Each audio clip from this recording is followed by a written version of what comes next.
अचानक पूरे घर की लाइट चली गई। मोबाइल की रोशनी में वो अपने भाई को पुकारता हुआ चला जा रहा था। छोटे, कहाँ है तो? छोटे! वो पूरे घर में मोबाइल की रोशनी से उसे ढूंढ रहा था। वो उसे ढूंढते ढूंढते घर के गार्डन में आ पहुंचा। चारों ओर अंधेरा था, केवल मोबाइल की टॉर्च जल रही थी। अचानक उसके सर पर से उड़ता हुआ एक चमगादड़ निकल गया।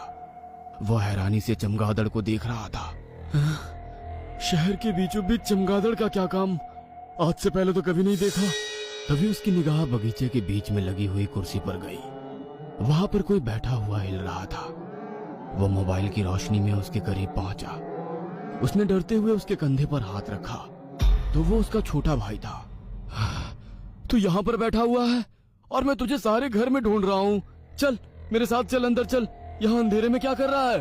पीटर उसका हाथ पकड़कर घर के अंदर ले जा रहा था। तभी लाइट आ गई और सामने से उसका भाई चला आ रहा था। अरे भैया, आप यहाँ पर क्या कर रहे हो?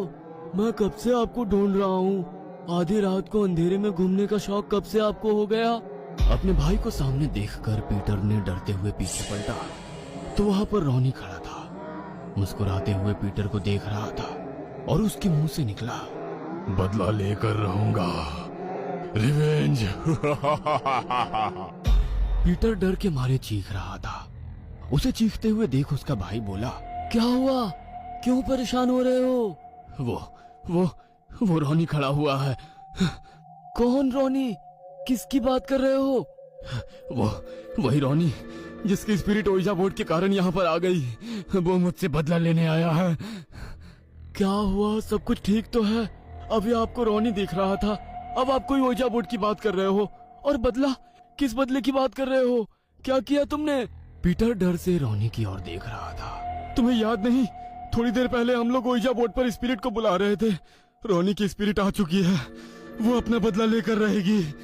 पीटर की बातें सुनकर उसका भाई उसका मुंह सूंघने लगा। कितने बार कहा है, यदि शराब सहन नहीं होती तो पीते क्यों हो? कौन सा ओइजा बोर्ड? कौन रोनी? होश में तो हो। चलो चलकर सो जाओ, सुबह बात करेंगे। मैं सच कह रहा हूँ, वो बदला लेने आया है। लेकिन उसका भाई उसकी कोई बात नहीं सुनता और उसका हाथ पकड़कर उसे कमरे की ओर ले जाने लगता है। पीटर जैसे ही पीछे मुड़कर देखता है तो वहां पर रोनी खड़ा था। सारी रात दहशत की वजह से पीटर को नींद नहीं आती है। अगली सुबह वो चर्च पहुंच जाता है और फादर के पास जाकर सारी सच्चाई बताता है। माय चाइल्ड, तुमने जो कुछ भी कहा वो मैंने सुना, मगर तुम्हें कन्फेशन करके रोनी की आत्मा से माफी मांगनी होगी। शायद वो तुम्हें माफ कर दे। कन्फेशन बॉक्स में खड़ा हुआ पीटर बोल रहा था, रोनी मुझे माफ कर दे, मुझसे बहुत बड़ी गलती हो गई। सोचते हुए पीटर कॉलेज के उस दिन में पहुंच गया जिस दिन रोनी की एक्सीडेंट में मौत हुई थी। ए पीटर सुनो, मैंने तुमको देखा है, तुम कॉलेज के बाहर एग्जाम के पेपर लीक कर रहे थे ना। साले, जो लोग साल भर पढ़ते नहीं पेपर खरीद के अच्छे नंबरों से पास हो जाएंगे, और जो लोग पढ़ते हैं उनका क्या? रोनी, मुझे सिखाने की जरूरत मत कर, मुझे पता है क्या करना है और क्या नहीं। मेरे मामले से दूर ही रह, समझा? वरना कहाँ गायब हो जाएगा ना, किसी को पता नहीं चलेगा। पीटर, तू मुझे धमकी दे रहा है? देख मैं तेरा क्या हश्र करता हूँ। गुस्से में रोनी अपनी बाइक लेकर कॉलेज से निकला ही था कि उसके पीछे पीछे पीटर बाइक लेकर निकला और किसी को फोन लगाकर बुलाया। अचानक राइट साइड चलते चलते रोनी के सामने एक ट्रक आया और उसकी बाइक को टक्कर मारकर चला। टक्कर बहुत जोरदार थी। रोनी का बैलेंस बिगड़ गया और वो जमीन पर गिर गया। ट्रक तो वहां से निकल गया। पीछे से आ रहा पीटर रोनी के करीब आया और बोला, साले बहुत हवा में उड़ रहा था ना, देख तेरा क्या हश्र किया। कहते हुए वो उसके आसपास बाइक घुमाने लगा और थोड़ी देर में उसके शरीर पर से बाइक निकाल कर ले गया और रोनी तड़प तड़प कर वहीं मर गया। कन्फेशन बॉक्स में पीटर जोरों से रो रहा था।